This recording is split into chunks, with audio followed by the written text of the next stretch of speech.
El superpeso está por las nubes. Y es que el día de ayer la cotización de superpeso alcanzó los 16.60 pesos por dólar. Estamos hablando de que desde el 2000, creo que 16, 15, 14 por ahí, no había alcanzado este nivel. Y está apreciándose con tanta velocidad que el día de hoy, en este momento, el Banco de México acaba de accionar y ha subido la tasa de interés, lo que provoca una especie de mini devaluación del peso, vamos a llamarle así, para que no siga bajando más. Entonces uno se pregunta, ¿qué está haciendo el Banco de México?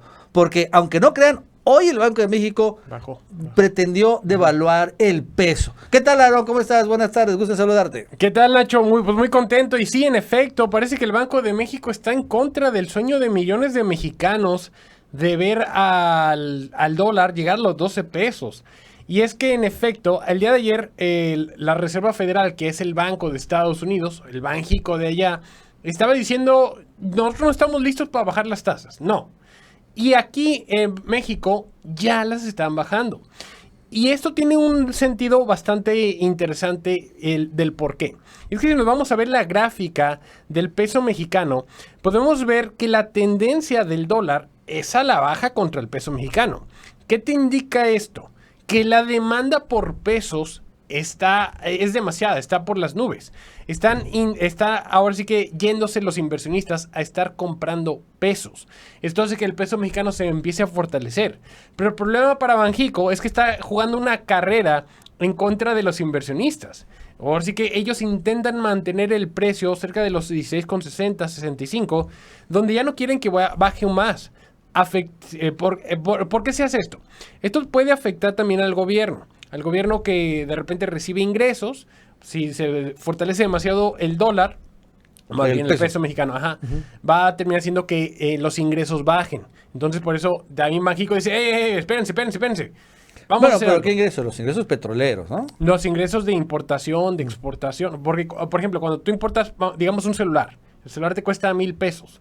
Si el dólar está en 20 pesos, el gobierno te va a cobrar un impuesto por 20,000 pesos. Si te costó 1,000. Pero si está en 16 pesos, pues te va a cobrar un impuesto de 16.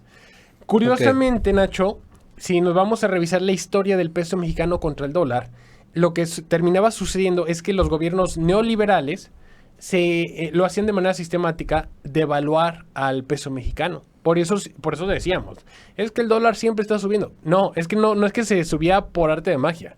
Es que se trabajaba para empobrecer al mexicano, para que al final del día el gobierno, los neoliberales, recibían más ingreso a través de esta comercialización. Lo cual al final del día es un fraude porque terminas con, ahora sí como dicen, un gobierno rico y un pueblo pobre. Sí, y bueno, sin embargo, recordando que después de la pandemia, en donde el dólar sí se disparó, estuvo a niveles de 27, 28 pesos por dólar, muchos pensaban que se iba a quedar ahí. Bueno, a partir de este muy mal momento, que fue cuando el precio del petróleo acabó incluso en terrenos negativos, de una manera muy surrealista, se empezó a apreciar a una velocidad muy importante y constante. Y después que entró la guerra entre Ucrania y Rusia, se destapa y llega el fenómeno del nearshoring. Entonces es que empieza a fortalecerse de manera inesperada para todos, incluyendo realmente para los mexicanos, para el gobierno de la 4T, más para los inversionistas de Wall Street y los traders que apostaban en contra del peso, porque siempre finalmente se ve devaluado en los últimos 40 años.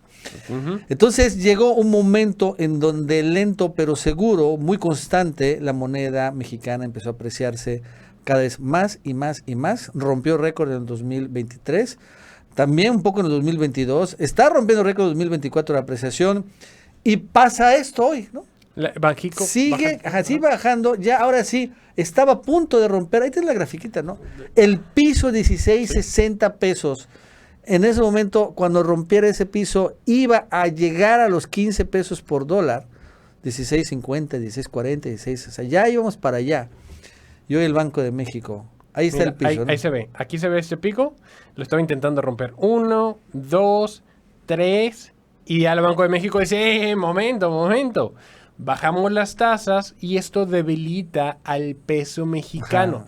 Pero fíjate cómo es la demanda de inmediato se devalúa, pero no mucho, ¿no? Sí, no, de hecho ya se está volviendo a fortalecer el peso mexicano. O sea, tocó los 16,78 y ya después de que Banxico dice, vamos a bajar las tasas al 11%, de 11.25, rápidamente el peso se vuelve a fortalecer. O sea, al final del día, qué curioso, ¿no? Que a pesar de que Banxico está haciendo los esfuerzos para sostenerlo, es tanta la demanda por la moneda mexicana que aún así les va a costar trabajo, porque las tasas de interés no lo son todo. O sea, Claro. los neoliberales sí te dicen eso, ¿no? Ah, es que el peso está fuerte por las tasas. Es el clásico que dice ahorita los panistas. No, en superpeso sí, pero es que son las tasas de interés. Es una cuestión internacional, no es algo de López Obrador. Exacto, y si fuese así, pues Argentina, oye, pues hay que cambiar los pesos mexicanos por pesos argentinos. Digo, yo quisiera ver a un panista que me diga, yo ya cambié todo porque el peso argentino tiene la tasa de interés al 200%. Pues no se trata de eso. Correcto, no se trata de eso. Pero dices, lo que es que hay un gran apetito del peso mexicano. Correcto. La verdad es que el fenómeno del nearshoring se dice mucho, pero es muy importante. Está siendo, creo que, más grande de la expectativa. La inversión, por ejemplo, China, que está llegando, igual la estadounidense, está superando todos los pronósticos. Ahora hay la nueva discusión en Estados Unidos, es, por ejemplo, cómo vamos a frenar las inversiones chinas en México que no utilicen el TEMEC para venir acá. Muchas automotrices chinas van a empezar a abrir aquí en México sus fábricas precisamente para utilizar el TEMEC e introducirlas allá a Estados Unidos. Entonces, ese es un nuevo tema que no existía antes de la pandemia, por ejemplo. Empezó a existir un poco en la guerra Ucrania y Rusia. Vaya que ha fortalecido muchísimo el superpeso. Y sí, Banco de México desafortunadamente ahorita está conspirando en contra de esta moneda. Y hay que recordar que cuando se devalúa la moneda también hay inflación. Ojo con el dato. Entonces, y aquí es cuando el Banco de México va a chocar directamente en contra de su principal objetivo, que es controlar la inflación. Pero la grilla, Aaron, es la grilla. Efectivamente, pues vamos a ver qué sucede porque justo ahorita el petróleo está volviendo a subirse y esto puede también generar inflación. Si no se controla, se les puede salir de control y ojo, el Banco de México tiene a muchos neoliberales, de escuela neoliberal. Entonces, si le preguntamos por quién quieren votar, quizás dicen por Xochitl.